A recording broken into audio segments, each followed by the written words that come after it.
Senator Smith. Thanks, Deputy President. I also rise today to speak on the Paid Parental Leave Amendment, More Support for Working Families Bill. The Community Affairs Legislation Committee, which I chair, completed our inquiry into this bill in recent weeks. And on behalf of all the members of the committee, and I acknowledge those here today and who've already spoken on this bill, I want to thank the witnesses who contributed to our inquiry and all those who made submissions in support of our work. Paid parental leave is the proudest of Labor legacies. It was introduced by the Gillard government in 2011. I was working in this building when it was brought in, and I saw firsthand the impact this scheme had, not just on the women who would be immediately able to access it, but on young women like myself at the time who, because of paid parental leave, were able to recalibrate their career trajectories, rethink the industries that they could work in, and re-look at the pathways they could take, because this important pathway would be in place. And for women in low-paid or insecure work especially, it has been transformational.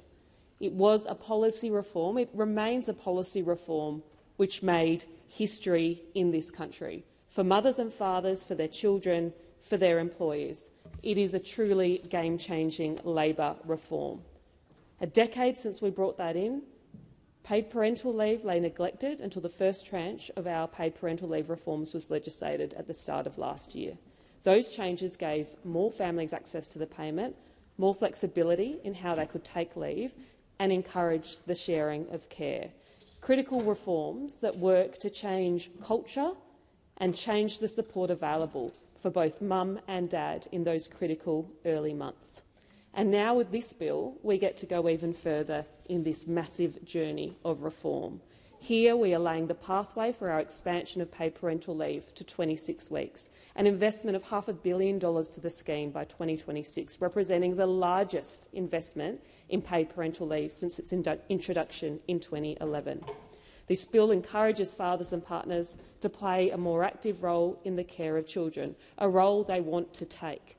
And it supports the maternal health of mothers, and it supports the health of their babies. It supports women's workforce participation.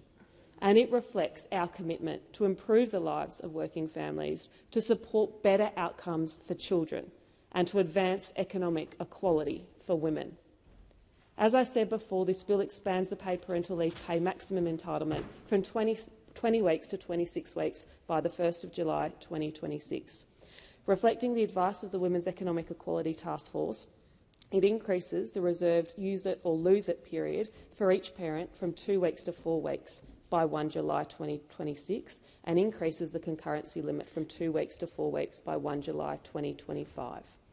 These are critical reforms. They are reforms critical for families, critical for women, critical for fathers and critical for our economy. This expansion will provide additional support to families, additional support to mums after childbirth, supporting them and their child's well-being, while also encouraging dads and their partners to take more leave, to spend more time in those crucial and critical early weeks, not just for that child but for that family, for their partner as well. I know that these changes will make a tremendous difference to families in my home state of South Australia as they make all those judgments and all those decisions about their little ones' lives, how much time they can spend at home, what that first year looks like for their families, what those few weeks and months in those early days looks like for their families, how much time they can spend together as a family, how much support they can offer each other. Nationally, over 180,000 families will benefit from these changes, and I cannot overemphasise enough how much this means, because as we all know, parenthood is a wonderful, beautiful, miraculous, life-changing gift. It is the joy, meaning and purpose of my life as it is for any parent. But that doesn't mean it's easy for either mum or dad. And crucially, in the weeks and months after the birth of a child, it can be incredibly hard. Many mothers have said to me, harder than the birth itself, and I would share that view. The need for care and support doesn't stop when a woman leaves the birthing suite, and especially for those women who've experienced loss, who've experienced trauma, the mental and health impacts that we know can come with bringing a new child into the world, those needs can be acute, and the right supports are essential to have a healthy mother, a healthy child and a healthy family. That's why it matters so much to make sure that women have the space, the time and the financial support to have those early weeks, those early months with their children. But it's also why it matters that we do everything we can to change the culture to encourage more dads to be involved and present, because it's not just a baby who needs caring for in those first few weeks and months. Often it's mum. It's also often dad. This is as much about the mental health and the physical health, the well-being of children and families, as it is about economic participation. It really, truly is going to make a massive difference in the lives of South Australian families. And as we debate this bill in the chamber, I do want to draw the attention of my colleagues to our inquiry, what it found. The participants who submitted to our inquiry all broadly supported and welcomed the intent of this bill to expand paid parental leave. We know that in Australia, women have similar levels of labour force participation to men until they have children. And then what happens? Collectively, women fall behind, they never catch up. And as a committee, we heard from many submitters on the importance and urgency of parental leave reforms, particularly when it comes to women's workforce participation and to gender equality. While the reforms received widespread support from submitters to the inquiry, the committee did hear suggestions to go further. And I acknowledge those suggestions, and I want to emphasise here that we are on a pathway of reform, a reform pathway which started a decade ago, which was massive and nation-changing, reforms in front of us which are nation-changing too, and I want our ambition to remain high here, as I do across the spectrum of women's health, maternal health and women's economic participation. It is really important in this scheme to acknowledge and reflect on the fact that it is designed as a minimum entitlement. It's meant to complement employer-provided leave. We want to change the system. This is part of that. We want more employers jumping in here, providing extra support where they can, because there's a benefit for them. There's an acute benefit for them if they provide generous schemes which allow them to retain their exceptional female talent and bring them back into the workforce in a well-supported way. That is a critical component of it.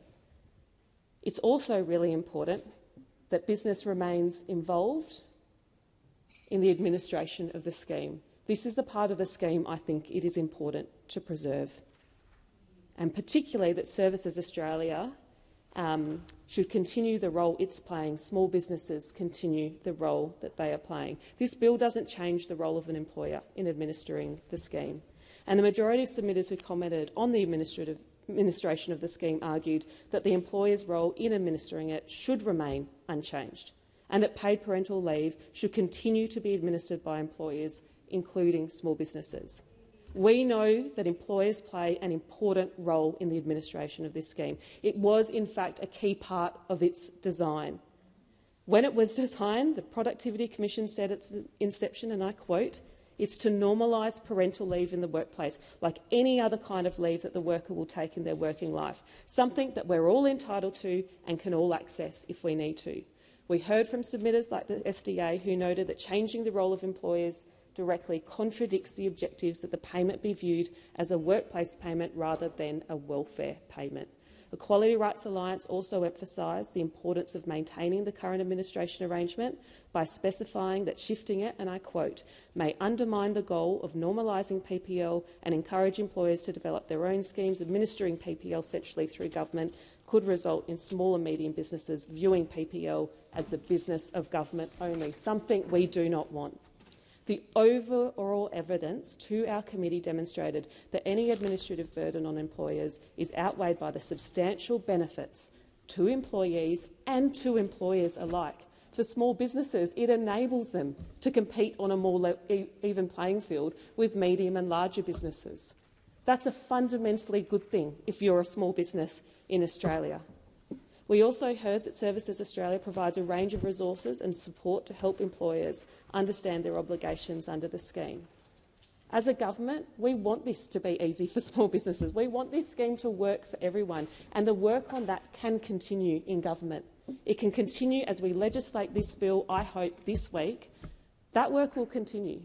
But having that role for business in the administration of the scheme was part of its design, and it's part of what's going to make it work. It's part of what's going to lead to the broader cultural and society and economic changes we need to embed the idea that paid parental leave is valuable not just to the women and the dads that take it, not just to their children, but for our economy as a whole, for our productivity as a whole. And we have to think about that in the design of the scheme. We have to think about that in the way we've reformed the scheme, because we're not just introducing new policy here, we are seeking to change behaviours and cultures which persist and pervade. I think it's a really important part of the scheme which should stay. I wholeheartedly commend this bill to the Senate. This is a significant reform which will have an incredible impact on the lives of mums, dads, children in my state. It'll have a big impact on the way our economy, businesses in our community, how we all work together to advance women's economic participation and to take care of each other and to take care of our most precious Australians in those critical early weeks, early months and early years. I know as a young woman what it meant to me when this was put on the table in 2011, how it changed the way I thought about my future, how it changed the way I thought about my career, what I could do, what I could achieve, what my economic future and security looked like. It has done that in 2011. It changed a generation of young women's approach to the workplace, approach to their careers, approaches to their families.